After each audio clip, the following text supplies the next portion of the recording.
boys and girls. Greg from the Scary Spirits podcast here once again to make you a drink. The drink I'm going to make for you today is called the Creature from the Black Lagoon Cocktail. And it is the featured drink in today's episode. Can you guess what the movie is? Alright, we're going to start. Shaker with ice. Next, we're going to take 1.5 ounces vanilla vodka.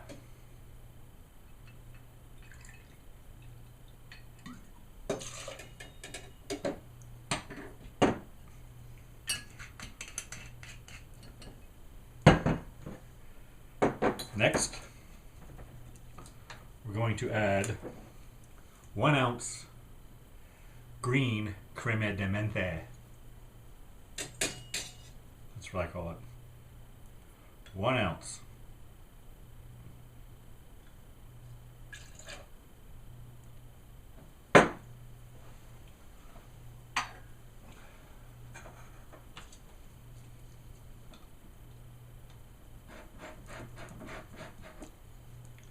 Next,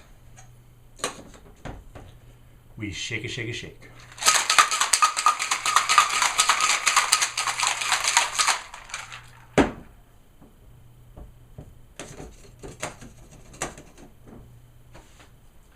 Next, we're going to take a chilled cocktail glass,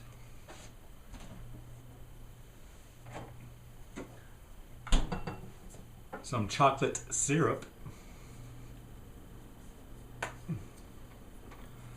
and we are going to drizzle the glass.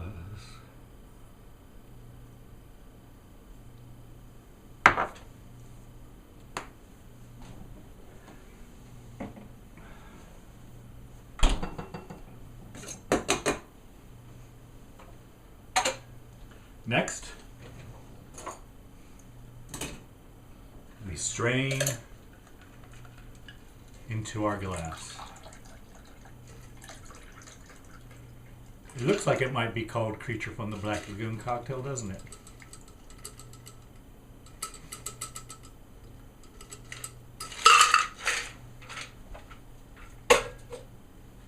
And there you have it. The Creature from the Black Lagoon.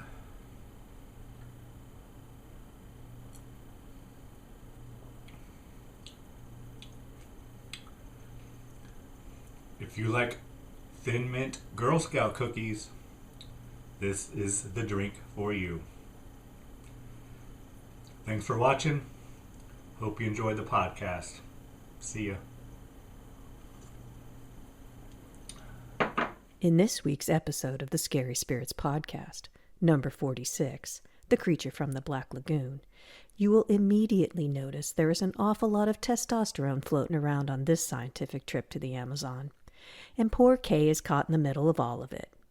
While David and Mark battle it out on the deck of the Rita, the gill man pitifully pines away beneath the water surface. To be fair, Kay does cut a stunning figure in her white swimsuit and seems to be quite scientifically knowledgeable. But honestly, I lose a little respect for her when she decides to take a leisurely dip into the Amazon River. I mean, come on, girl. Piranha, anaconda, electric eels? You gotta be more careful out there, or you just might find yourself abducted by a creature or something. Cheers. Welcome to the Scary Spirits podcast. Please be advised that the presenters may use adult language and/or discuss adult situations. This podcast is not intended for younger listeners or those that may be easily offended. So, if you're ready, let's go.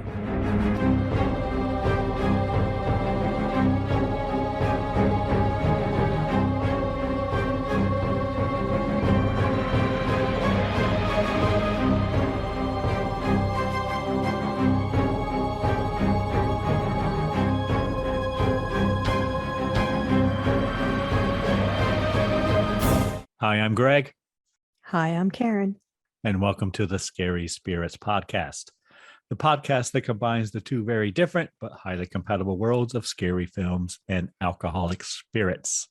What could possibly go wrong? Indeed. How are you, Karen? I'm doing great. How are you, Greg? I'm okay. All right. It's good. I hesitated to say your name, Karen, because I may or may not have learned from a listener that it may be a popular drinking game that people take a drink every time I say Karen on the podcast. You do say it a lot. I know I do. I know. I'm going to try to watch that. But do you have to chug? You just have one doctor? of those names. You just have one of those names, Karen. One of those melodic names that just falls right off the tongue so sweetly. Yeah.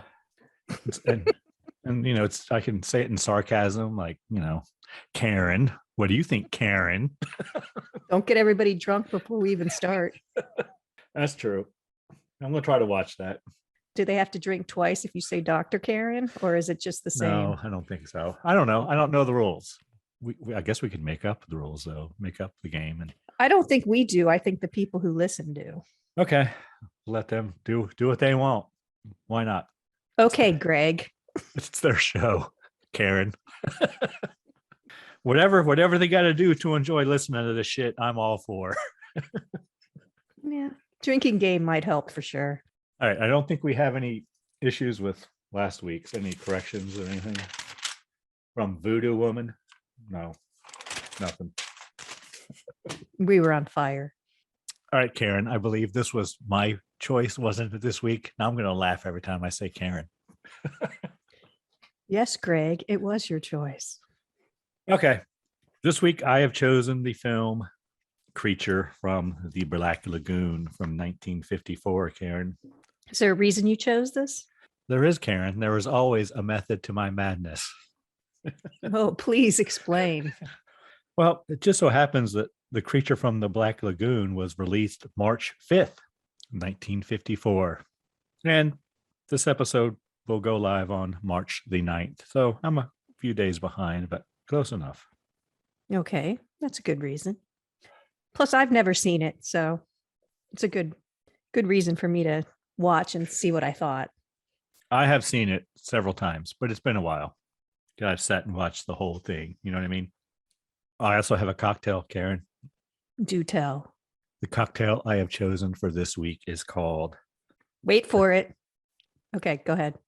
The Creature from the Black Lagoon Cocktail, Karen. That fits. You see what I did there?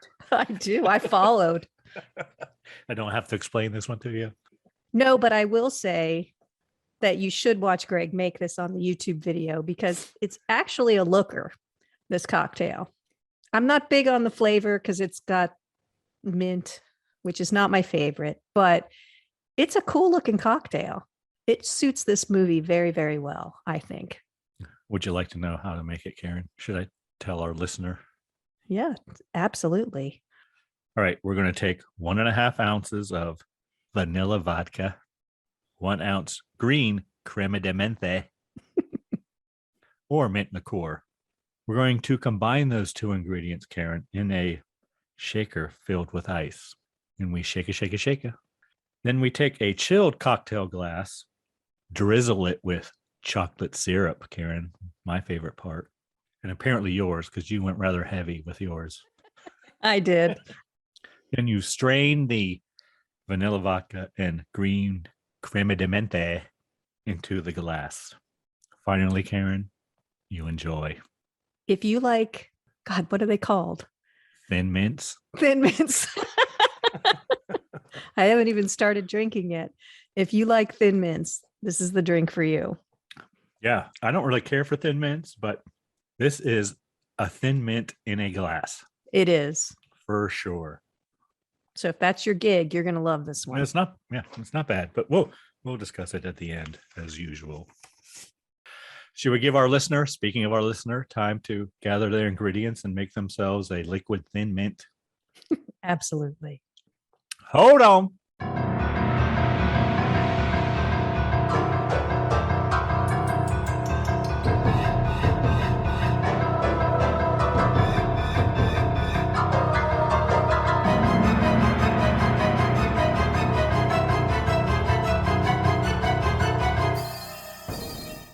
And we're back. Yes, we are. Hopefully everyone has their liquid thin mint in front of them and are enjoying it. Should we get into the film, Karen? Not before I give you a short synopsis. Yes, Karen, please share your synopsis with us. Creature from the Black Lagoon. Remnants of a mysterious animal have come to light in a remote jungle, and a group of scientists intends to determine if the find is an anomaly or evidence of an undiscovered beast. To accomplish their goal, the scientists must brave the most perilous pieces of land South America has to offer. But the terrain is nothing compared to the danger posed by the otherworldly being that endangers their work and their lives. Dun, dun, dun. Yes. And actually, that sounds just like the music that plays when they play the credits. Dun, dun, dun. Dun, dun, dun. Dun, dun, dun. Thank you, Karen, for that brief and accurate synopsis, I would say. I agree. All right, Karen, are you ready to get into this film? Let's go. Or would you like to have a quiz about 1954 first? Ah, crap. Anything you remember from 1954, Karen, you might have learned in school? Nope. I couldn't even remember what a thin mint was called. You want me to recall something from 1954? Wouldn't it be cool if thin mints were Invented introduced in yes. 1954? That would awesome. be, it would be. But no, well, at least not that I know of. So in 1954, Swanson introduced TV dinners. Oh, those were horrible. They were bad. But I used to eat them a lot. We ate them too when my dad was out of town. They tasted like tin. The words "under God" are added to the United States Pledge of Allegiance in 1954. Ellis Island closed as a point of immigration, Karen. President Eisenhower signs into law the new Social Security bill funded by employers and employees. Interesting. I kind of want to know what it was before that now. If it was just funded by employers or what? Or employees. Or employees. I don't know. Yeah. I don't know either. And the hydrogen bomb test was conducted in the Pacific Ocean on Bikini Atoll. Okay. Would you like to guess, Karen, how much the average cost of a brand new car was? 1954. $1,800. Wow. I'm giving that one to you. Really? The correct answer was 1,700. Oh, but I went over. That was good. I'll give it to you. All right, I'll I take wouldn't it. have got it. Any thoughts on what the cost of a gallon of gas was to put into that $1,800 vehicle or $1,700 vehicle? 16 cents. You're a little low. Not 18, much. 18 cents. No, you're still a little low. Oh, 21 cents, Karen, in 1954. You remember The Blob, Karen, the movie we watched? I think it was yes. from, what was that one from? 53? I don't know, somewhere around there. Those were gas guzzlers, though, those cars. Whoo! Those were boats people were driving around. 1958, The Blob, right? Yeah. So do you remember how much a movie ticket was in 1958 for The Blob? If so, what do you think a movie ticket cost in 1954? 50 cents. 70 cents. Ugh. According to the website I am looking at. So any guess upon the average wages of a person in the United States in 1954 per year? Per year? 4,500. Wow, that's pretty good too. I'm going to give you that one. You're still a little Like- high though. You're always a little Oh. high, Karen. Why are you always so high? I don't know. It's actually $4,100, but I'll give you it. I'll give it That's- to you. All right, Karen, enough about 1954. Yeah, stop the torture. Let's move on. You did well though. I did better than usual. You did. I'm giving you a couple of those. All right, are we ready to get into the film now, Karen? Well, they're waiting. They are, Karen. All right. Creature from the Black Lagoon, 1954. Did you watch it on the Blu-ray or no? Yeah, I did. I didn't. I watched the Amazon Prime. Ooh, did it have little pieces of information? The first thing that comes up, Karen, is rated G. Really? Yes. Didn't give any warnings about smoking or anything. Yeah, because they're smoking in there. Everyone smoked, Karen, in 1954. I'm telling you. True. I guess it wasn't a big deal. Although I don't think Dr. Mark or Dr. Dave smoked. But anyway, then we see credits. Then the movie starts and the narrator talks about, in the beginning, God created heaven and earth was without form and void. It's the first line of the Bible. Is it? Pretty sure. I would not know, Karen. Let me see. Which Bible? There's so many different Bibles, Karen. King James. Did they say, in the beginning, God created the heaven and the earth was without form and void, and darkness was upon the face of the deep? Well, maybe. I didn't make a note of everything they said after that, but that sounds about right. Yeah, it's the first line of the Bible, King James Bible. And there's fog everywhere and credits. And really, we're learning about the Big Bang, I wrote. Yes, right? Then they moved from the Bible to the Big Bang. Yes. Yeah. Covered all their bases there. As you do. And we learn about the formation of the earth, right? About how it cooled off over millions of years and whatever. Yeah, the earth was newly born. And then it was very hot. And as it cooled, the rains came. And once the rains came, the oceans came. And then life came. Do you know what song I could not get out of my head at that point in the film, Karen? Was it the Big Bang series opener? No, I don't watch that show. Never have. It's a song by, I think, the Toadies called I Come From the Water. Yeah, I have no idea. I come from the water. Our listener knows I Come From the Water by the Toadies. And if you don't look that up, it's basically about evolution, I think, and everything coming from the water, which is what they pretty much talk about here, right? Yes. Creatures evolving, or they're born in the ocean and walking on land eventually. Next, we're in the Amazon, Karen, and we're finding fossils. Well, they did show some footprints in the sand. Yeah, when they were talking about the evolution. Yeah. Which looked like California to me. Because it looks like they filmed in a couple of different places here. Oh, yeah. It's Hollywood, Karen. Where else would you film, I think? True. But it's a beach that looks familiar to me. So we're looking for fossils, and we find a fossil of a hand coming out of the rocks, right? A skeletal fossil of a hand, which might appear to have been webbed at some point, or I called it a claw, but a hand. Yeah, it is more like a claw. And then, Karen, we see what appears to be the same claw coming out of the water, and then it retreats. It reaches out, so all you see is the claw reach out of the water and drag along the sand and go back in.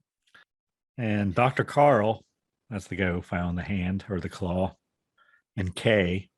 Dr. Carl, it's like an excavation. He's looking for fossils, and he's got two helpers with him that he leaves at his camp when he finds this claw. Yeah.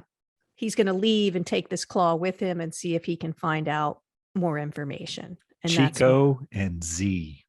But he told them not to leave camp. But he leaves, and he finds this girl, Kay, and they go out on a boat onto a raft. It's the Institute of Marine Biology. Well, something like that in Spanish is on the something or other on the raft. Well, yeah, she takes him out to the raft. And she reaches down into the water and grabs like a rope and we pan down the rope in the water, and we see different, I guess it's feet. Is that what they're showing us? How many feet? Yes. Not fathoms, right? Feet, right? I assumed it goes 5, 10, 15, 20, right? All the way down to 40. Yeah. I don't know fathom versus feet, but do you, Karen? No. Dr. Karen? I think I've asked you before. You've never scuba dived? Nope. No. And like I said, I only did it in a pool. It's a rope with bright yellow triangles kind of on it with the markings, and she's jiggling it, for lack of a better term, to get the attention of the diver down there. Yeah. So when she's doing that, I'm thinking, are those big cowbells? It's kind of what they look like. You know? They'd have to be heavy to hang straight down like that. That's true. I don't know. But a guy comes over and swims towards them, scuba diving, and he decides to come up. But of course, we learn about the bends a couple times in this film, Karen. Yeah, they did this a couple times, and I'm not really sure, but I did look up a little bit about it. Did you, Dr. Karen? Because they make a point of doing it a couple of times, but then other times they don't. So I think it was going somewhere and maybe it got cut out or something. But it says divers must take special care during the last portion of the ascent. Never shoot straight to the surface after diving. The last 15 feet are the greatest pressure change and need to be taken more slowly than the rest of the ascent. And it says most beginner dives are conducted in the first 40 feet of water for safety purposes. So it's the last 15 feet. He's at about 5 feet when he's treading under there. Is he? I thought he was a little lower. Maybe at 10. Right in the kind of range you'd want to be. But the numbers, I think, do go to 40. They do. Okay.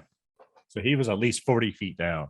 Yeah. Initially. So he kind of treads underwater for, I don't know, 10 seconds. What do you think?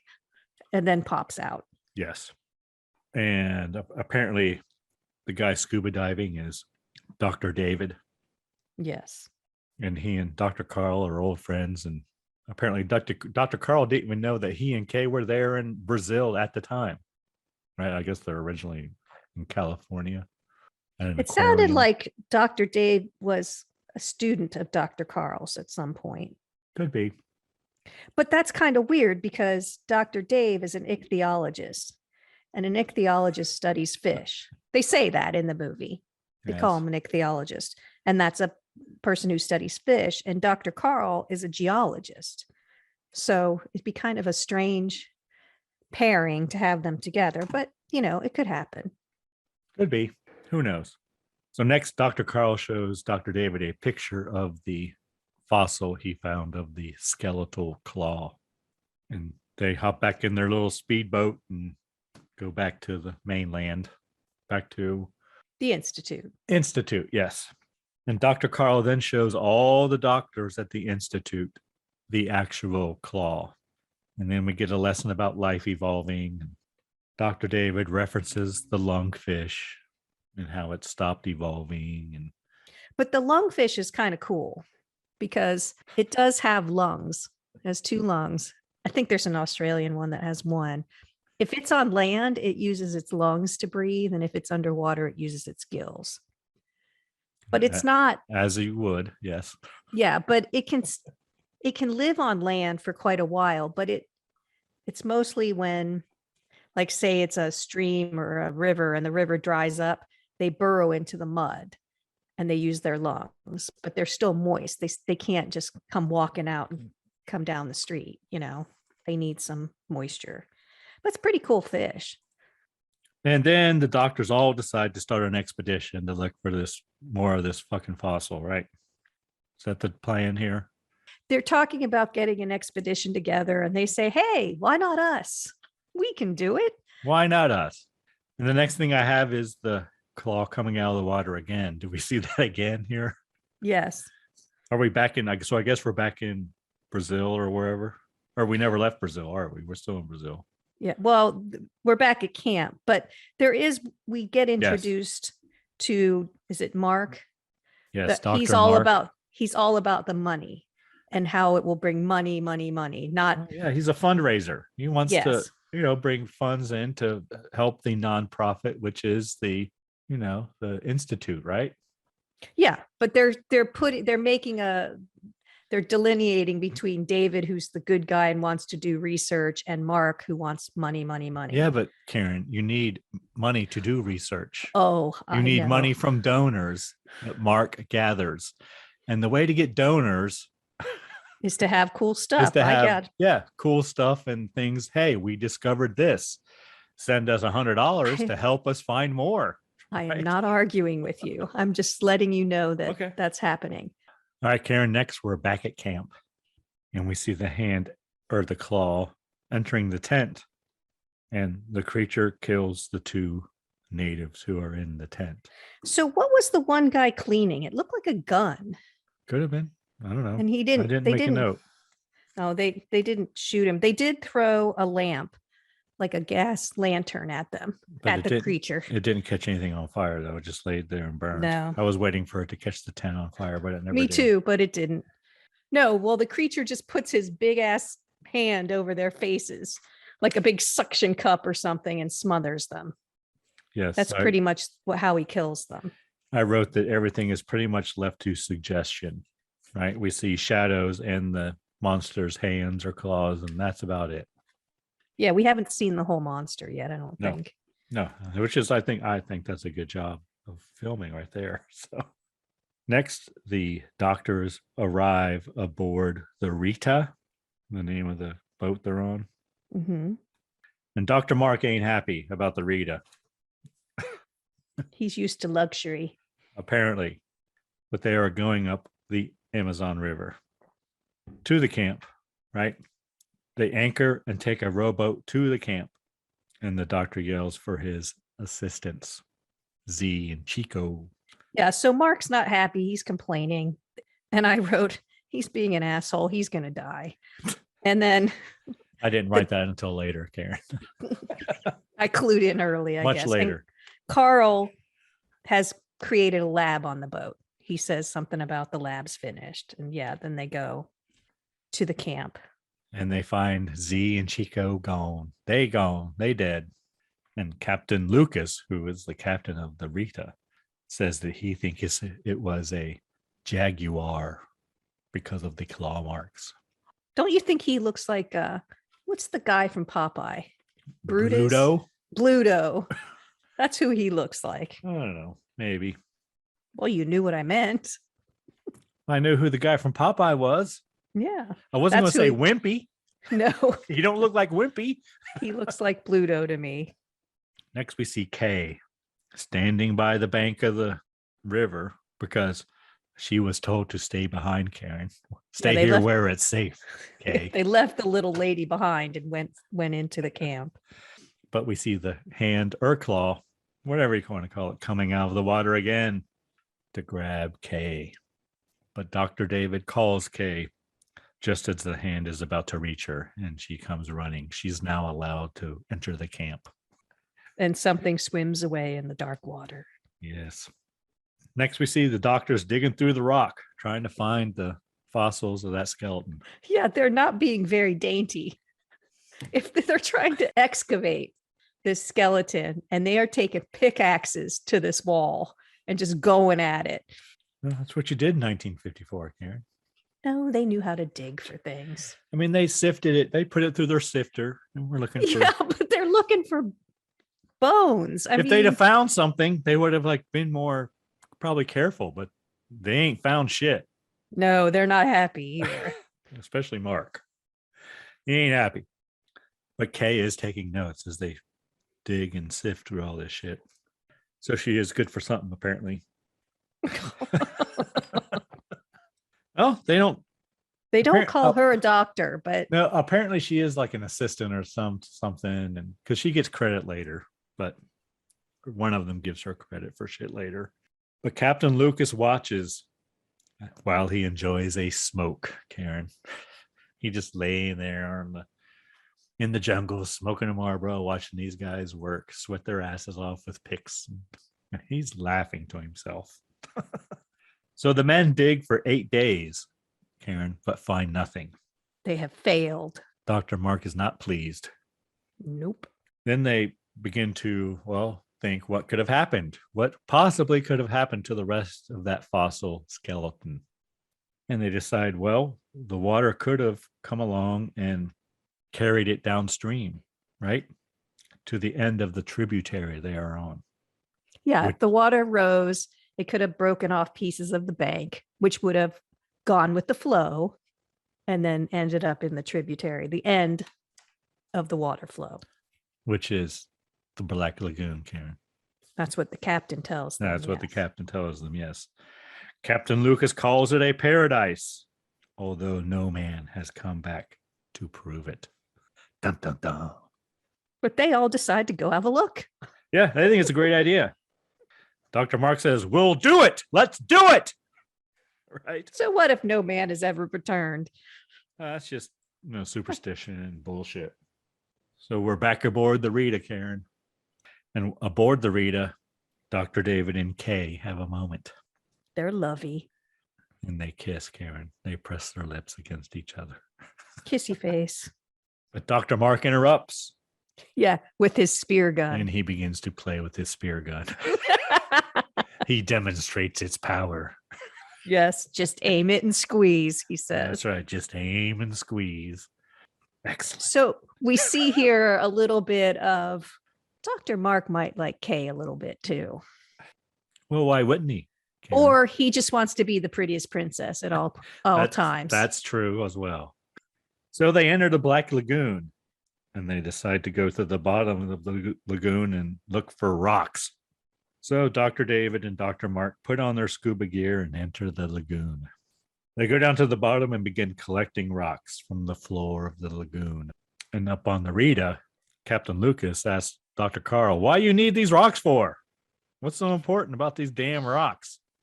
And Dr. Carl explains that they are going to do a uranium lead test, Dr. Karen. That's what he says. To determine how old the rocks are.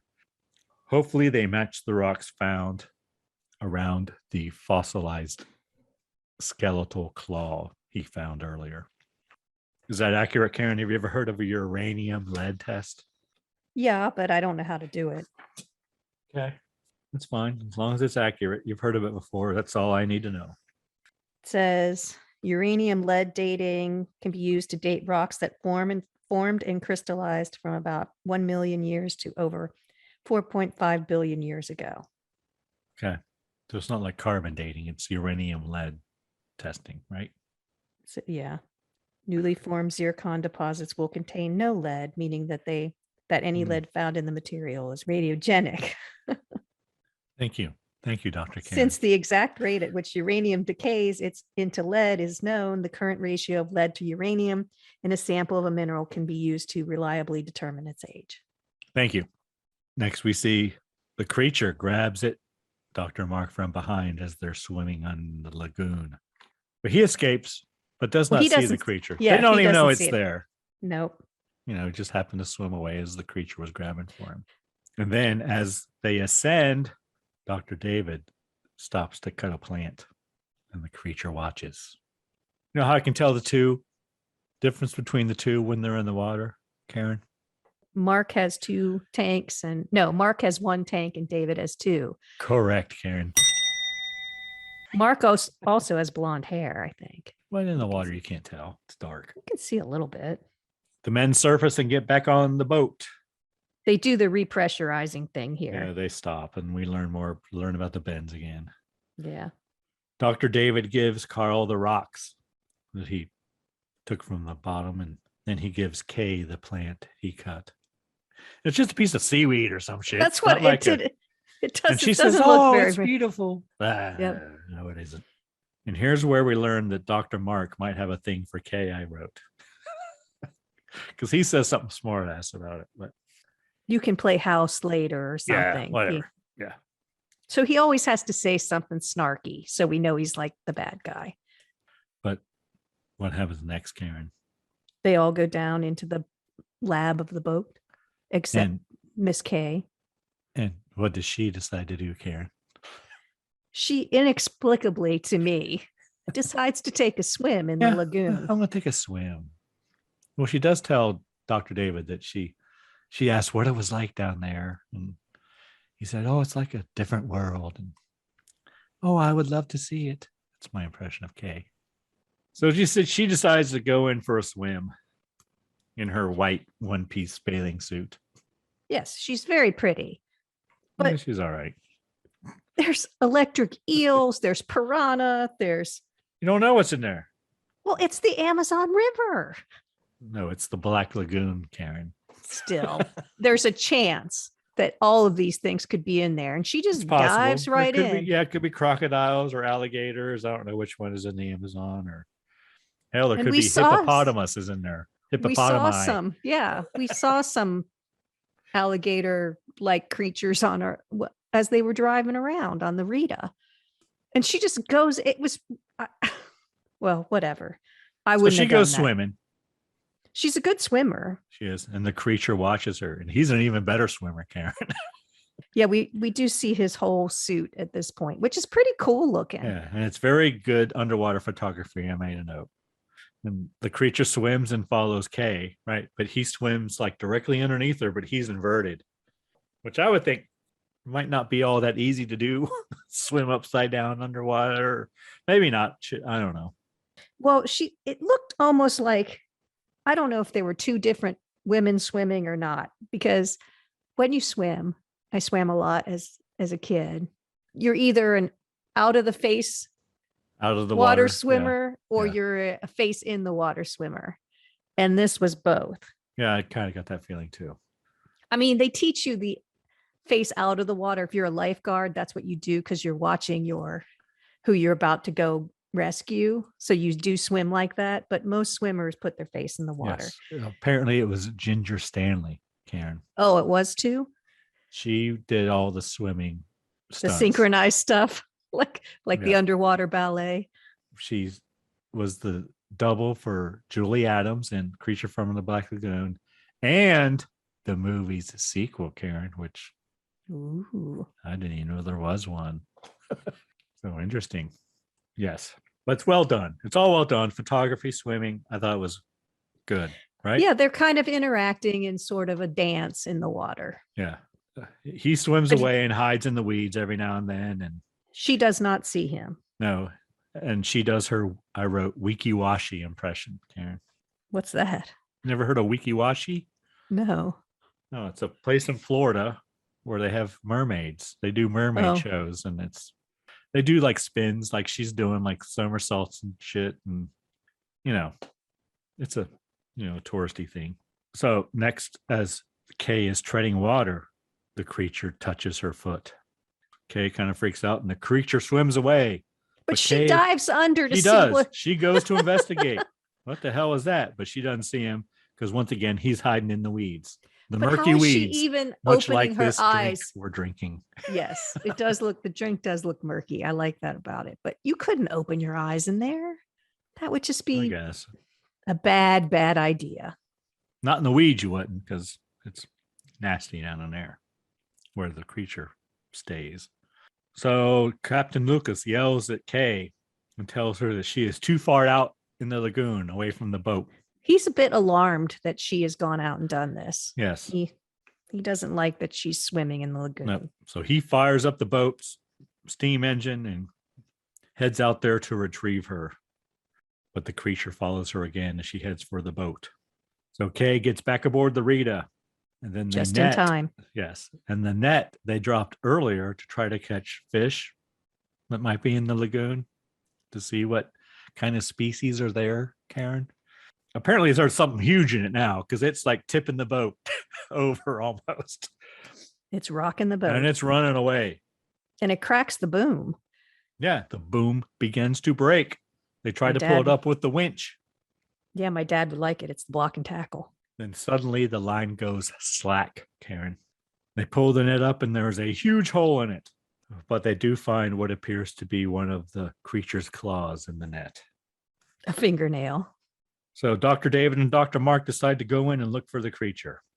Dr. David takes his camera, Karen. Yeah, he wants to take photos, and Dr. Mark wants to shoot it, literally. Yeah, he takes his spear gun. Yep. But David would be happy with the photograph.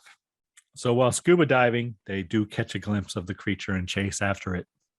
The creature hides in the weeds as it does, and then the men swim past it because they don't see him. Dr. Mark then sees it behind them. He catches, a glimpse of it, and they chase after it again.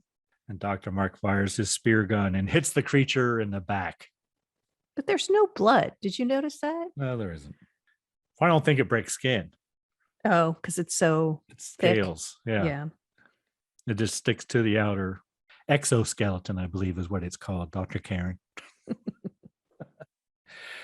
And the creature swims away and dives deeper. He appears to dive very deep into the lagoon, right? There's like a big drop off. Yeah. Right. They lose him. So Mark and Davis surface. They begin to argue about Mark shooting the creature. Yeah. And they didn't do the depressurized thing at this point. No, they didn't. but they tell the other doctors and crew about what they saw. Captain Lucas tells them of the legend of the man who lives underwater. And they talk of a Kamongo fish, which is a fish which has lungs. Is that right, Dr. Karen? I don't know. I didn't make a note of it. Okay. I think it's just the lungfish. Yeah. Okay. But next we're down in the Rita, and Dr. David is developing his photograph. But there is no image of the creature in the photograph. He missed it. But it is aboard the Rita now. Yeah. It's on the deck. That's right. It's right outside. He's there, and the creature is mad. Yes. And it attacks one of the crewmen. They hear the men scream, and they go up to investigate. And poor Chico, he gone. He was dragged into the water by the demon, says the other crewman. I think it was his brother. Yes, it was his brother. And they find wet footprints on deck where the creature was walking. Hello, boys and girls. Thanks for listening to the Scary Spirits podcast. Karen and I really have a great time putting these episodes together. If you enjoy what you hear, please consider taking the time to leave a review wherever you listen. Reviews really help independent podcasts find listeners. The more listeners we have, the easier it is for people to find us. Now, back to the show. So David decides he's going to build a cage. He wants to take that creature alive, Karen. Mark does. No. Oh. Mark doesn't care if it's alive or dead. Oh, okay. He just wants to get it. He would probably prefer it to be dead. Okay, you're right. I thought David wanted to just leave it where it was. Not at this point. Kay does wonder if the creature is out for revenge. She throws that out there. But Captain Lucas tells the men of a drug that you can put into the water to paralyze the fish so they all float up to the top. He has used it before in fishing. So it's rotenone. Rotenone, yes.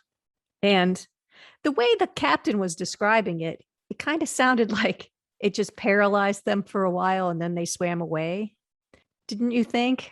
Yes. But that's not how it works. Isn't it, Dr. Karen? Nope.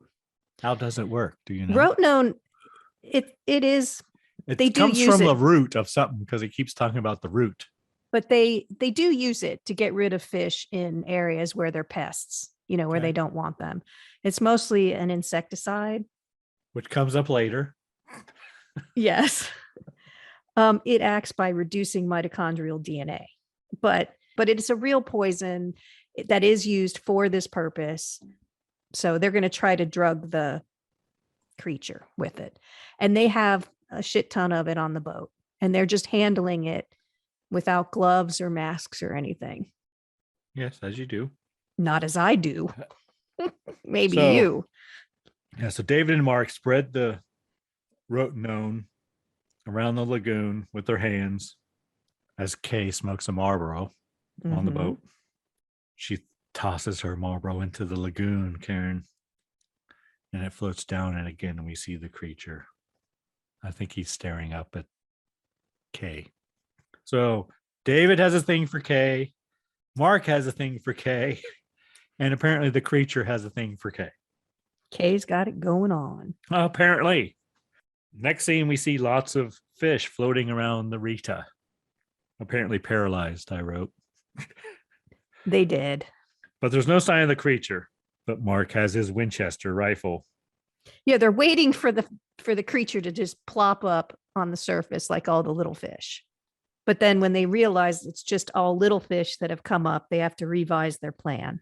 I think Captain Lucas tells them they can make it so that the rotenone sinks farther down before it dissolves. Basically, they're going to make rotenone cakes now. I don't know how they made it sink, but they did. Rotenone pancakes. Yeah. I don't know. But they're more solid now. They're like Roanoke Alka-Seltzer tablets. They drop down. Rotenone. Yeah, that's what they look like. But they're in the water with them. Yeah. So here's my thing. It's going to induce vomiting, muscle tremors, and respiratory failure. The thing about it everything? Well, in people, but you have to ingest it or inhale it.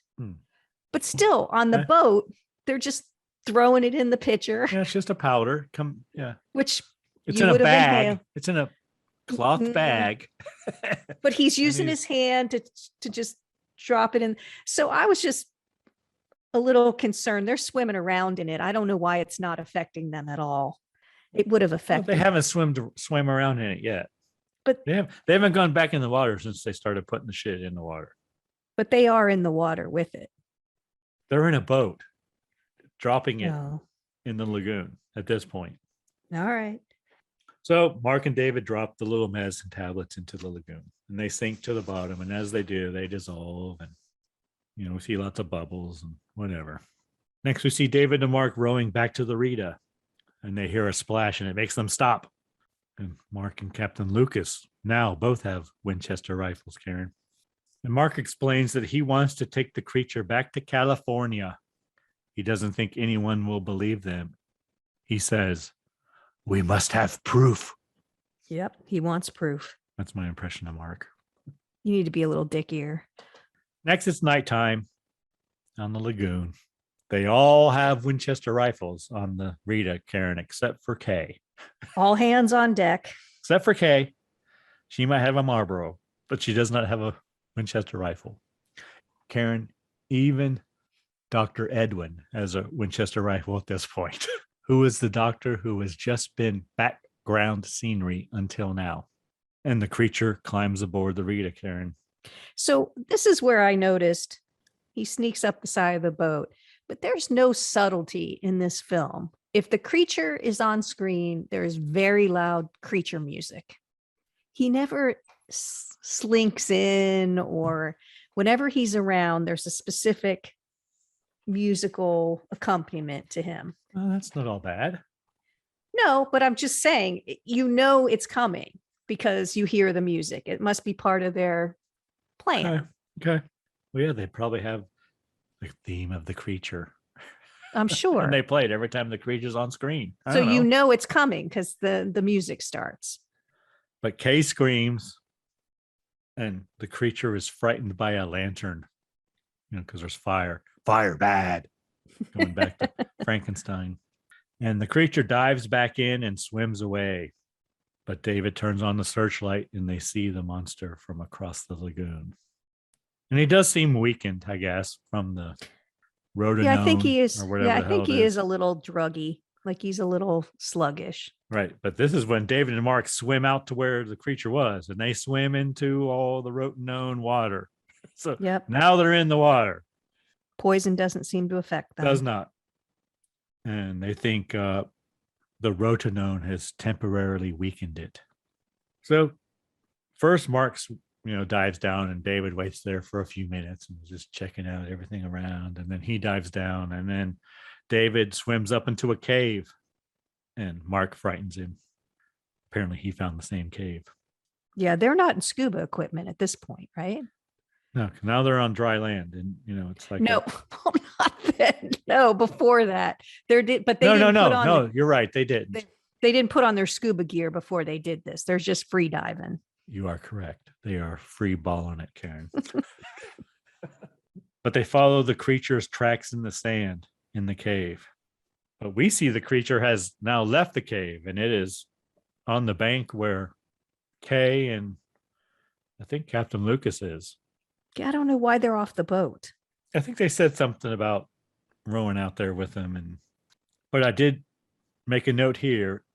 It is a very nice effect when the creature is on land as he's breathing. Every time he opens his mouth, the gills flap. They do. Yeah, it's a nice costume. It's good. I was impressed with the costume. So Kay yells, as she does, and the crewman from the Rita attacks the monster. That's who it is. One of the crewmen from the Rita tries to... But he doesn't last long. No, he gone. And the creature picks up Kay, but then she tries to run and immediately twists her ankle and falls down. Like immediately. But it's delicate, Karen. Don't you know anything about being delicate? But right at that moment, he picked her up, and then the drugs took effect, so he drops her. I didn't notice that she twisted her ankle, but she did. He does pick her up and then collapses. So the Rhodonone, whatever it is, must be working. So they tie the creature up in a net and put him in a cage aboard the Rita. And Mark's ready to go. He says, "Let's go, Captain Lucas. Fire up your engine. Let's go back to California." Right? Yep. But David says, "No, they must stay and finish their work." Whatever that is. Aren't He they wants looking to for study it in his own habitat, is what he wants to do. Okay. Originally, they were just looking for the fossils. So, but I think they found something better. Yeah, I think the creature would be enough. Why you want to stay there and look for what? I don't know. Whatever, well, David. There could be a family. I suppose. So everyone goes to bed, and they have Dr. Edwin, Karen, keep watch on the creature in the cage. And here's where I made a note that he is the red-shirted ensign. Well, there were a lot of those so far. No, but none more than him, I don't think. He's just a doctor on this boat that doesn't do shit until now. All of a sudden they say, hey, Dr. Edwin. Why don't you watch the creature? Watch the creature tonight. Overnight, yeah. As you smoke your pipe, which he enjoys, the pipe. So, but eventually Edwin enjoys his pipe so much, Karen, that he falls asleep. Well, Kay comes up and talks to him first. Yeah, Kay comes up and startles him. Yeah. As he's sleeping, which wakes him up. Oh, was he sleeping? Yes. And Edwin and Kay talk about Mark and David. Yes, they do. And he kind of tells Kay that, Mark wouldn't be shit without her, She feels indebted to Mark, but he kind of consoles her and says it's okay to be with David. You're in love. Yeah. And you've done enough for Mark. Yeah. Help Mark along the way. Mark wouldn't be who he is now if it wasn't for you, Kay. Why don't you open your goddamn eyes, girl? All right. Well, she does now because the creature escapes its cage. Edwin tries to scare it away with a lantern, but the creature attacks Edwin. Kay throws the lantern at the creature and catches it on fire. And it dives back into the lagoon. Next, we see Edwin down in the hull of the Rita, and his face is all bandaged up. Apparently, he's burned, right? He's hurt real bad, Karen. Real bad. I thought he was burned from the lantern, but maybe not. I didn't know if it was from the creature's claw on his face, because that's what the creature does, right, Karen? It grabs your face. Yep. So I don't know, but they're afraid that infection will set in and end up killing poor Edwin. And now David wants to leave. Now. He wants to leave now. Now. David wants to leave now, but now Mark wants to stay. So they've completely reversed. Yep. Right? When they had the creature, Mark wanted to leave and David wanted to stay. But now the creature's gone. David wants to leave and Mark wants to stay because he wants to get the damn creature back. Yeah, right? David says they can come back when they're properly equipped, because they kind of know what they need to do. And then the captain takes over. Yeah. And he starts up the engines, but Mark stops him. And Mark says that he's the boss. But Captain Lucas says, no, on the water, the captain is in charge. And then Mark grabs Captain Lucas. But Captain Lucas pulls his Bowie knife and puts it to Mark's throat and says, you were saying something? I'm the captain now. Isn't that the captain? Mark releases him and they go to start the motor. Yeah, then Mark's all pouty. So they start to leave the lagoon in the Rita, but apparently the river or tributary or whatever the hell it is blocked by sticks and logs. It looks like there's been a busy beaver there, Karen. Mm-hmm. Who do you think did that? Ooh, I don't know. It's the creature. Creature did it. And he destroyed a small boat too. So they couldn't use that. So yeah, they don't make a big deal of it, but they do. Yeah. It did look like that to me. So they hook up the blockage to a winch on the Rita, and they're going to try to pull it out of the way. Which it looks like from the surface, just tiny, small little branches. But when they do the underwater shots, it looks a little more there's logs. Substantial. Yeah. And as they're trying to pull it up, the creature swims under the blockage and he undoes the cables, just unhooks it. Not in my house. That's right. The line goes slack again. So David wants to go back underwater and secure the cables around the blockage. Mark wants to go with him. He says that he will be bait for the creature. David says, "No, you ain't going." That's my impression of David. And then Mark punches David and they struggle. But David punches Mark, and apparently that's the end of the fight. Mark stays down. Yeah. Yes. His ego is He ain't bruised. knocked out or nothing.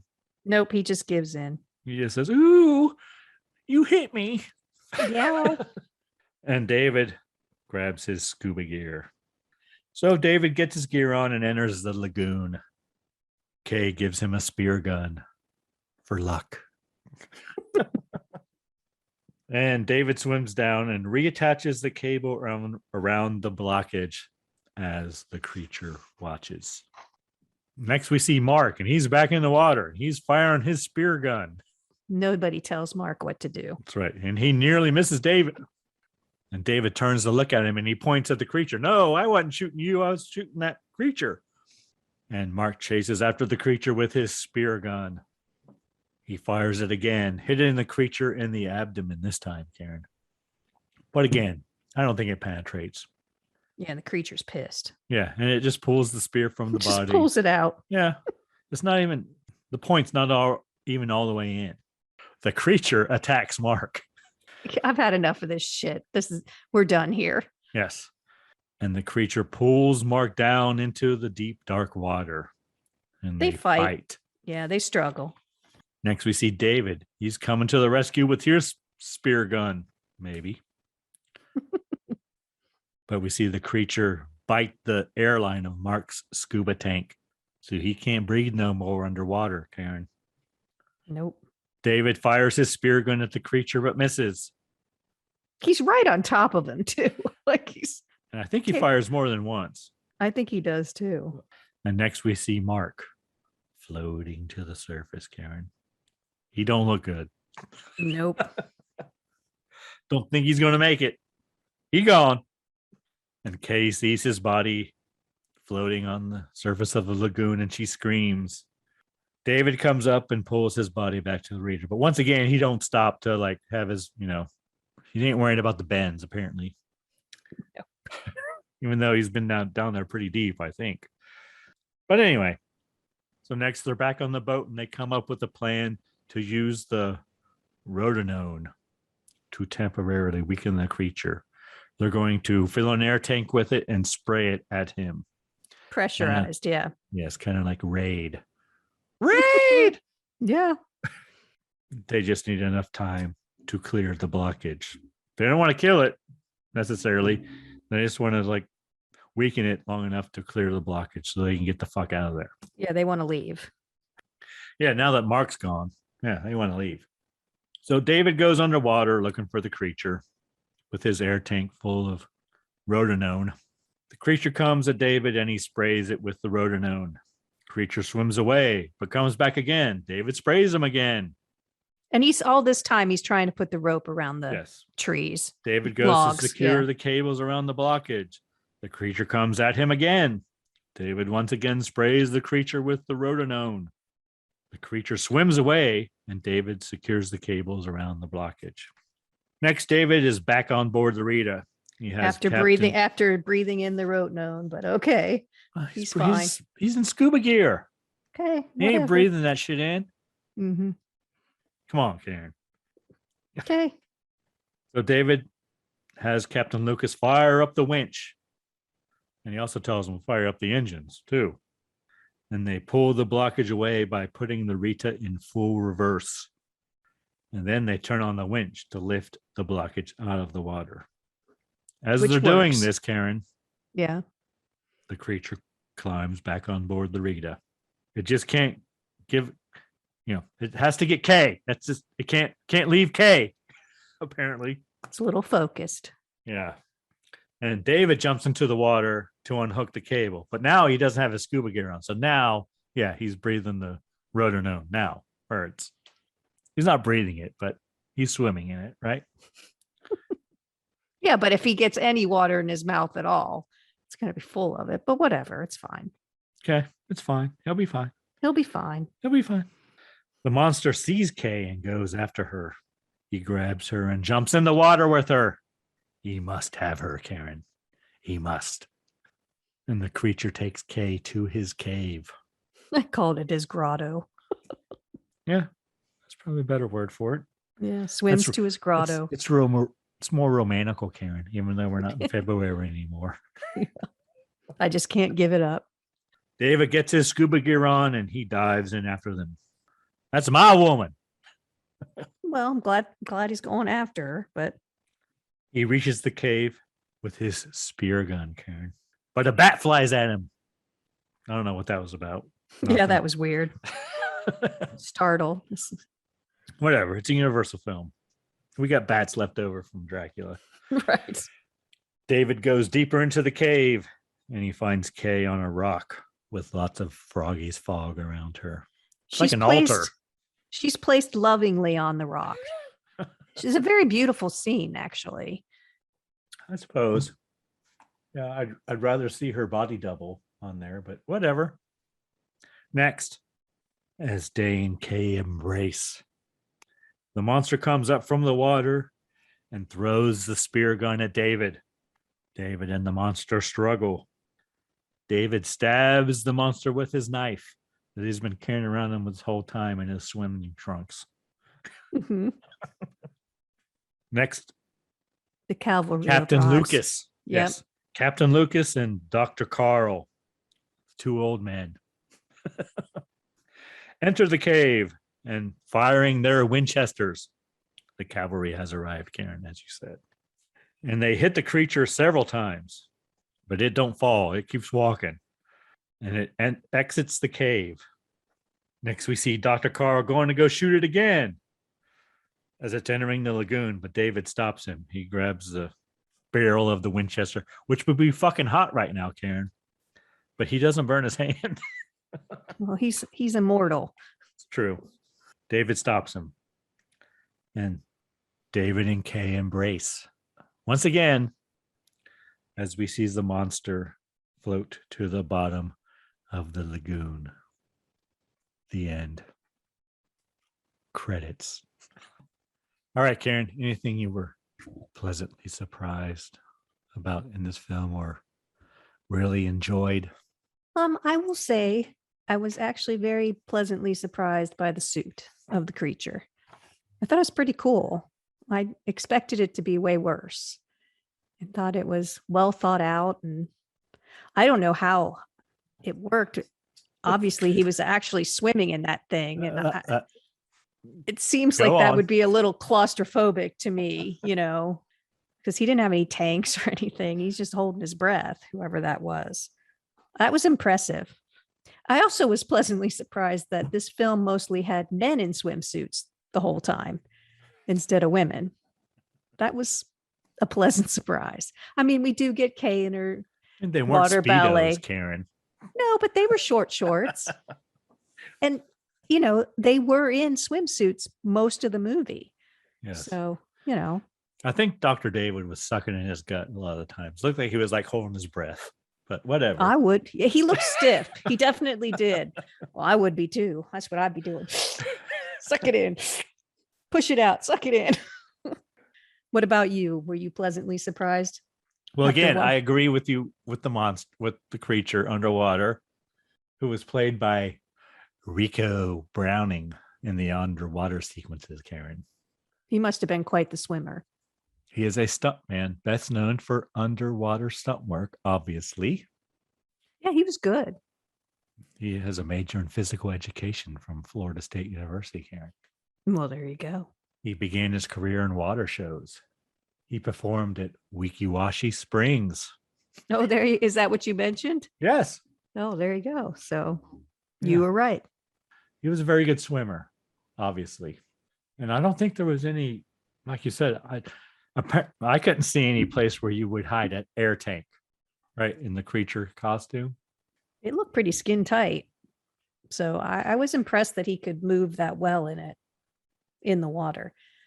He was in a number of, very famous films and stunt coordinator for very famous water films. So I also, of course, liked that sequel was a possibility because the creature he just floated down to the bottom. saying Yeah, slowly. could Yeah, have been going down there to nurse his wounds, right? exactly. And apparently there was a sequel, which I didn't know about, called Revenge of the Creature, Karen, Well, good. from 1955, 1 year later. Wow, this must have been a success then. Yeah, well, duh. We're doing it. Well, But- we've done some that aren't. 70 years later, we're still talking about it. It's true. I mean, it did all right at the box office, but this is a this is the classic Universal monster film, I would say, right? I don't know. If you had to rank the classic Universal monsters in order, what would your order be? Well, I have to go with Dracula first. Of course you would, Karen, because vampires are cool. Right. And This was good. I would put this one second. good. Oh, good. This It's was always been one of my favorites. better than I anticipated. And I know you don't like the Mummy, but No, I don't. Or the Invisible Man. Invisible Man's I'm- the last on my, well, maybe the Bride of Frankenstein's last on my list because she ain't in it but 5 minutes. And I'm not Icon. crazy about the Invisible Man. I ain't crazy about the Mummy. I've never seen The Invisible Man. So I can't really rank until I've seen them all. But we're getting close. Phantom of the Opera. I have to count Yeah. that one too. But I've seen the play, but I have never seen the movie. yeah, so you rate the creature second. Well, I haven't seen them all yet. So I think we have to wait. I'm not going to rank them all until. I'm impressed with that rating right now, Karen. We'll see. Because I might rate it. I'll say there's a big three, right? There's Dracula, the creature, and Frankenstein. They're the big three, is what I would call them. Do you agree or no? Yeah, I agree. And But then the rest of Frankenstein them has are- never been very. I've never. I mean, it's yeah, a but there were classic. so many Frankenstein movies. And the This idea one had of one it, sequel. right? And the idea of Frankenstein is probably the most horrific, although a vampire is pretty bad. But the creature from the Black Lagoon is just minding his own damn business in the lagoon. Right. But But you also have to take into account that, okay, there's a novel written called Dracula, right? There's a novel called Frankenstein written. yeah, somebody just pulled this out of their ass. Not sure there's a novel called The Creature from the Black Lagoon. I don't think so. So, but I think they're the big three. So whatever. The creature, the guy who swam as the creature was very good. The girl, Ginger Stanley, Oh, who swam as Kay or Julia Adams. She's very good, Karen. She has a lot of talent. That's all I'm going to say. She happens to be a blonde, which is interesting. Underwater photography was great, right? yeah, absolutely. Especially for the time. Oh, yeah. That's what I liked about it. Anything you were disappointed in, Karen? I think you could have seen the creature more. I kinda. disagree. I thought that I think He he's in was- it just enough, personally. yeah. I don't know. I think you could have. I like that a lot of the early things were left a suggestion. You only see his arm and claw. Yeah, or and that's when whatever. I thought that the suit was going to suck. So you're right, because it looked when it first comes out of the water and it's on the beach, it looks like cheap plastic because it kind of doesn't even, the claws bend, they don't even go in the sand or anything. It just looked like you could buy it at the drugstore or something. But then later, when you actually see the suit, it's amazing. So I guess you're right. It's probably better that way. But When you see the suit in the water or out of the water? yeah, well, I don't know where you see it first, probably in the water, right? Because the creature was played by two different characters, one on land and one in water. But the suit was similar, right? Probably. But there could be a thing where which actor emoted best through the suit in his element. I don't know. Well, the swimmer was better. Yeah. Rico Brownie. Rico Suave. The only other thing I was disappointed in was the Rotenone. I mean, come on, you can't be swimming in that. I don't know. I I do. don't know nothing about Rotenone. Yes, you do now. I do now, but as I was watching it and enjoying it, it never occurred to me that It would affect humans at all. David may have been affected by the rotenone that he was spraying at the creature. I thought it was ingenious at the time, Karen. Well, it worked. Yes, I thought that it made Captain Lucas's role worthwhile because he's the one who knew about it. True. And had plenty of it. Oh, not plenty. He had a lot. They tried Well, it. he had a lot, but they wanted to know if they can make the rotenone that goes deeper. And he said, we don't have a lot left. Oh, That's what he said. They used a lot of it willy-nilly, just sprinkling it on the water. He did have a lot of it, though. But they wasted it. They wasted it. I wonder if they could That's what eat they the did. fish that were killed by it. Wouldn't you be ingesting it? Well, I don't know. According to them, they weren't killed. They were just paralyzed. So were you disappointed in anything? No, can't think of anything. Really. Okay, well, that's good. I know it is good. Usually I have to have something, don't I? No, you don't have to. No, I can't. No, I can't think of anything. That bodes well. I wasn't crazy about Kay, but whatever. That's just personal taste, I guess. Yeah, it's personal preference. Her acting wasn't horrible or anything. It's No, just, she was fine. And I recognize her from other things, I believe. Yeah, she was in a lot of stuff. Damn, she was on Andy Griffith's show, Karen. I might recognize her from that. Probably do. Mary Simpson, a country nurse and romantic interest of Sheriff Andy Taylor. It's probably where I recognize her from. She does look better in that, though. Her hair is better.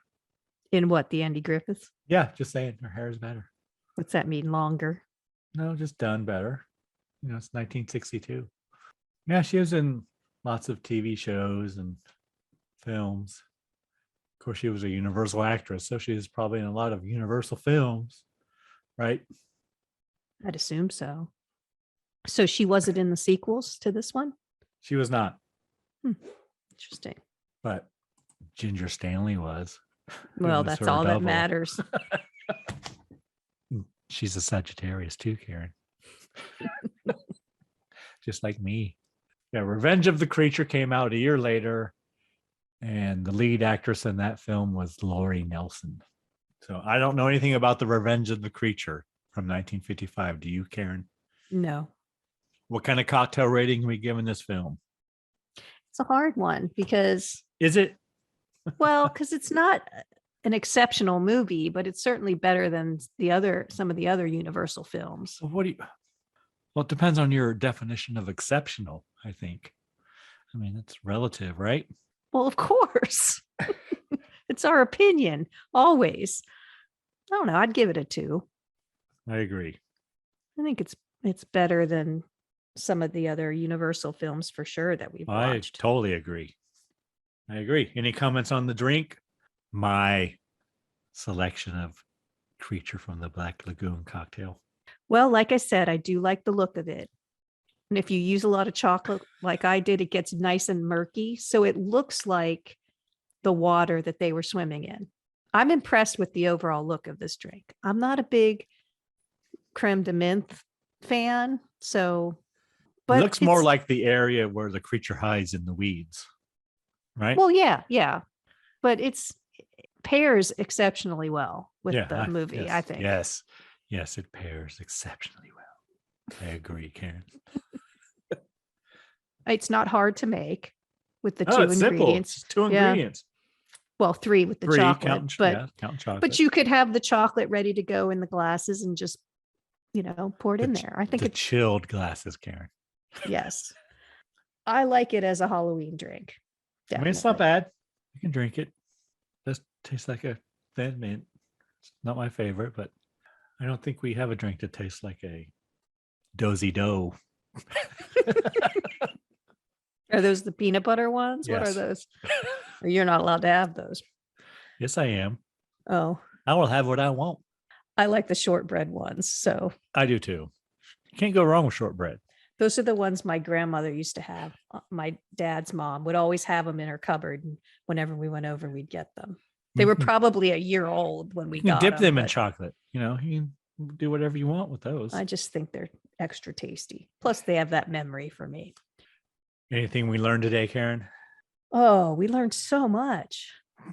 We learned about pressure and coming to the surface. Oh, the bends. Yes, we did. We learned about the that. lungfish. We learned the first sentence in the Bible. Yes. We Thank learned the Lord about for that. rote known, that I would not just jump into the Amazon River off a boat, that you might, but I won't. Yeah, I don't know if I would either.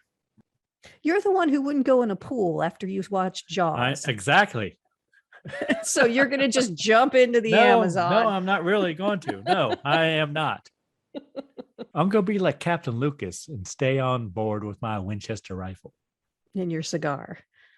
or my Marlboro. Yes. Whatever. That suits me fine. He looked like he might have some adult beverages too, He did. you know, in his cabin. He looked like he'd seen some things. Yes. Anything else, Karen, we learned? I don't think so. Do you have anything else? Nope, I have nothing. All right, Karen. Next film is your choice.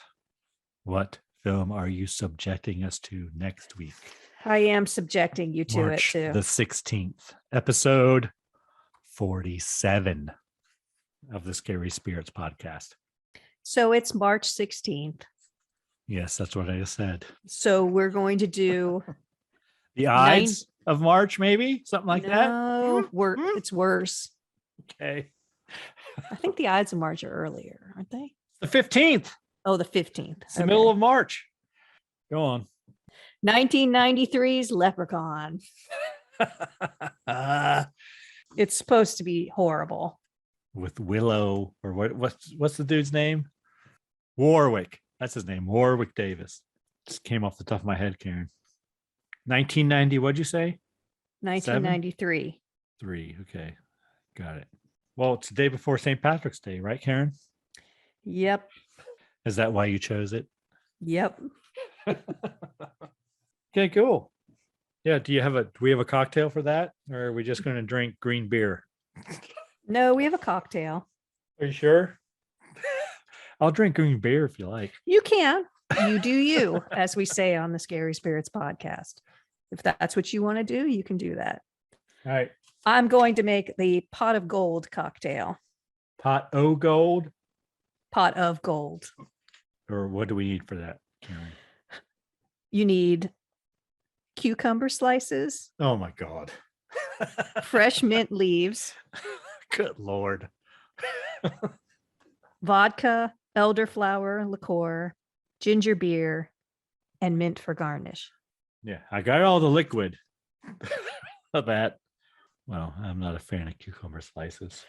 Well, And I definitely don't have mint leaves. so you're going to gather your ingredients, and in the bottle of the cocktail shaker, you're going to muddle 4 slices of cucumbers and mint leaves. Oh, you're going to muddle the cucumbers? Yeah, we're going to Oh muddle. my God. That just sounds disgusting, Karen. And then you add the vodka and elderflower liqueur and fill it with ice. Shake, strain it into the glass, and top with the ginger beer. We're going to muddle the cucumber slices, though. Yeah, but you're going to strain it out. Not a fan of cucumber. Just saying, Karen. Well, you can do green beer if you want. No, Karen. I will take one for the team because that's the way I roll. Oh, you might be surprised. Karen. Maybe it'll be like eggnog and you'll be pleasantly surprised. It's possible. I don't know. That's what I'm here for, Karen. Broadening my horizons, right? That's why we're doing Exactly. this. All right, Karen. Anyone you need to thank? I just want to thank all our listeners. Anyone you would like to thank? All the listeners for sticking with us every week. Yes. And now we've introduced a game that you might be able to play if you aren't already. I think they'd be smashed by the end. Probably, Karen. One more in there. All right. I need to once again thank Verse 13 because They're awesome. they're awesome and their music is awesome. And all the music on the podcast is provided by them. The music definitely makes the podcast better. So thank you, Verse 13. Yes. Anything else, Karen? Please drink responsibly. Yes. Hey, it's Karen, and I'm here to talk to you about getting social with us. Did you know you can follow us on Facebook, Instagram, and YouTube at Scary Spirits Podcast? Or check out our website, scaryspirits.com. If you have something to say, email us at info@scaryspirits.com. And as always, thanks so much for listening. Please drink responsibly.